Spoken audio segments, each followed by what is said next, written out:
Birinchi ayollarga oldiga kelganman.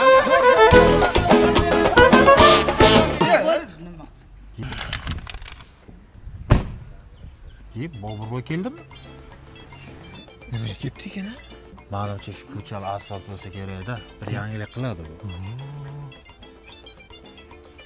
Soati brilliantdanmi? Kim soatimni gapirdi?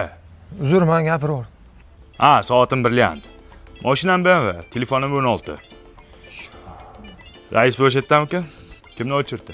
O'chirt men edim, endi siz kirib chiqavering, zarur bo'lsa bir yangilik kutib qolamiz, ha? Ha, mahallam uchun juda ham katta yangiliklarim bor. Ko'ylagim Lion, Italiyadan olib keltirilgan. Hozir chiqaman.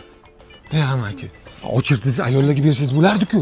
Ha, bu Boburboy bu. Mahallaga nafi tegadi. Bu ayollarning erdan boshqa kimga foydasi bor? Keling boy aka. Rais buva.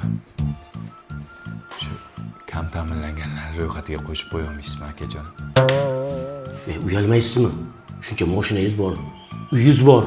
Ular birontasi meni nomimda emas. Men ataylab boshqalarning nomiga qilib qo'yganman. Men nima qilishim kerak? Shu kam ta'minlangan ro'yxatiga qo'yib qo'ysangiz, shu gaz sveti to'lashga sal ligota bo'lar ekan-ku. Ko'chada shuncha kam ta'minlangan oila turibdi. Ular o'lmaydi. Menga qilib beravering. Uyat.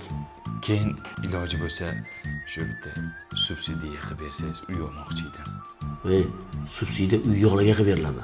Uy yo'qlar nima? Harakat qilsin, mehnat qilsin, intilsin, olsin-da, Mani xitoylik tadbirkorlar kelyapti-ku, sezoni keldi. Shularni kvartiraga qo'yib pul ishlatdim $500 Tavba qildim, tavba. Keyin rais buva, agar iloji bo'lsa, shu bola pulini ham to'g'rilab bersangiz, bolamga pul olmoqchi edim. Bo'ldi, o'tib tushdi bu. Nima hamma bolasiga pul oladi, men ola olmaymanmi? Menga ham yozing. 500 ming xarchi BMW'chamga benzin solaman. Men qarang, otiz nima edi? Bobur Piradas. Rostdan shunaqa ekansiz.